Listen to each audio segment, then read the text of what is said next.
From child refugee to president, Latvia's Vaira Vike-Freiberga.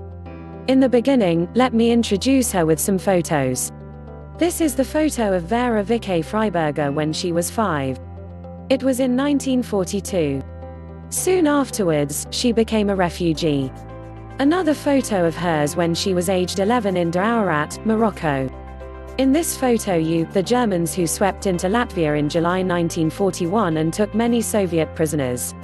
This is another photo of Vaira, circled with classmates at a refugee camp school in Lübeck, North Germany, 1949. Another photo of hers at the University of Toronto in 1957. In this photo you see, Vaira was lecturing in 1978. In this photo, Vaira was at her second term inauguration as president in 2003, with her husband Imants Freibergs. Here in this photo you see, Vaira was meeting former President George W. Bush in Riga, 2006. News script and the photos above were taken from BBC. All clips may not represent the story. Watch to become bilingual, as the video is specially made for English learners. The little girl who fled from war-torn Latvia spent more than 50 years in exile, but soon after returning she became president. Not only that, Vaira Vike-Freiberga became the first female head of a former Soviet bloc state. "My parents never let me forget that I am Latvian," she told the BBC. The Baltic state was invaded by Nazi Germany and the Soviet Union during World War II. She has vivid memories of that chaotic time, especially 1944, when Russian troops, the Communist Red Army, marched back into Latvia. "I was impressed by the ones with the red flags and the fists. So at one point, as one of them marched by, I raised my fist in the air and shouted hurrah," she says. "At that point I saw my mother lean against the lamppost, absolutely stricken, with tears streaming down her cheeks, saying, 'Please, child, don't do that.' This is a very sad day for Latvia." Cruel lessons. The family's odyssey westward took Vaira, aged 7, first to devastated Germany. Then they moved to French-ruled Morocco, then to Canada. She did not return to Latvia until 1998, aged 60, and became president within 8 months. Vaira remembers her father listening to the BBC World Service in 1944, desperately trying to fathom where the war was heading. Later that year her parents made the agonizing decision to leave Latvia. "We took the ship on New Year's night of 1945. It was a transport ship with troops and with armaments, and of course if it gets torpedoed it's going to blow it up. But they have taken a certain number of civilians with them, who also want to flee from communism at any price." Latvians gathered on the deck and sang the Latvian anthem. The family reached the refugee camps being set up across Germany. The conditions were very harsh and her baby sister fell ill with pneumonia and died, just 10 months old. Within a year Vaira's mother gave birth again, to a baby boy. But for Vaira the event was overshadowed by another cruel life lesson. "A young girl of 18 was lying in the same room with my mother. She had given birth to a little girl and didn't want her. She didn't want to name her child and she didn't want to have anything to do with it, because the child was the result of a group rape from Russian soldiers," she says. Each time the nurses brought that poor child to the mother, she would turn her face to the wall and cry and refuse to talk to her. The nurses gave a name to the girl, Mara, which was my sister's name. And I thought that was really too much, because here was a Mara who was born, who was surviving and who was absolutely not wanted in this world. And our Mara, whom we had wanted so much, was taken from us.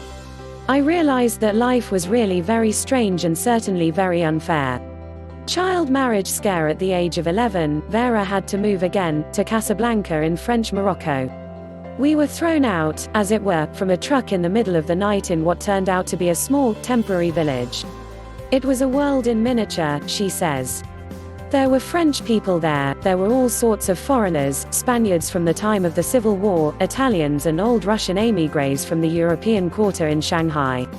One of her father's Arab co-workers said she was ready to be married off, though she was just a child. Dad would come home and he's saying, he's giving me 15,000 francs dowry. And he offered me first 2 donkeys and cattle and then later he kept upping the price and I said, but she's just a child and she has to go to school.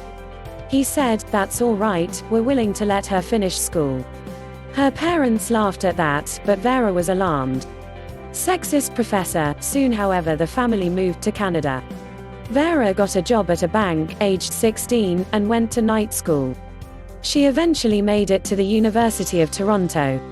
And while there, she met the man she would marry, Vīķe-freiberga, another Latvian exile. She studied psychology and was eventually awarded a PhD in 1965. But she says her choice of subject was simply the fickle finger of fate. The registrar had a list of subjects and I looked at it upside down and I saw something, a long word starting with P and ending in Y, and I put my finger on it and said, "Sir, this is the one I want to take." She learned quickly though that women were tolerated, rather than welcomed. Our dear professor at one point in a seminar said, "Yes, well, we actually have 3 married women here in this PhD program. It's such a waste, because they're going to get married and they're going to have children, and they're actually taking up a place that a boy could have taken who will become a real scientist." And all of us girls in that seminar, we remembered that for the rest of our lives. She says they resolved to show that sexist professor that we women can succeed even better than his favorite boys. Vaira spent 33 years at the University of Montreal. She became fluent in 5 languages and wrote 10 books. Home again, finally in 1998, aged 60, she was elected Professor Emeritus and decided to retire. But one evening her phone rang.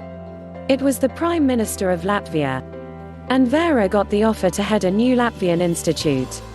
She was told they wanted somebody actually from the diaspora who is multilingual, understands Western mentality, but also with good understanding of Latvian culture. But almost immediately she found herself caught up in Latvia's presidential race.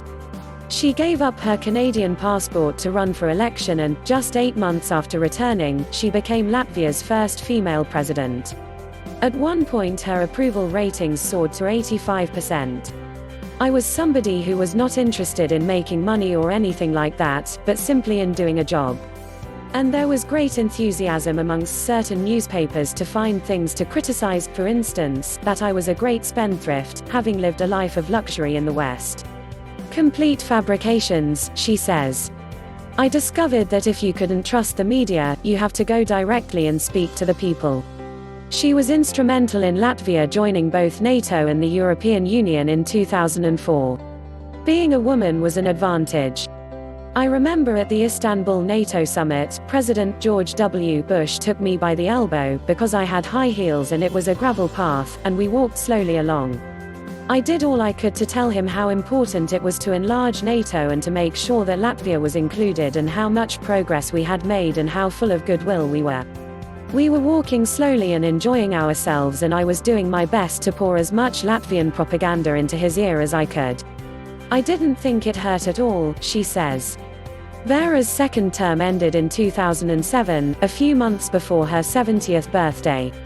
She co-founded the Club de Madrid, an organization of former leaders, with a mandate to promote democratic leadership and governance. She also has a particular focus on women's empowerment. Still haunted by that professor in Canada, she knows the battle is far from won. Vaira Vike-Freiberga talks to Lise Doucet in the first episode of the new series of her story Made History. You can listen to it now on BBC Sounds. Please subscribe to my channel. Thanks for watching.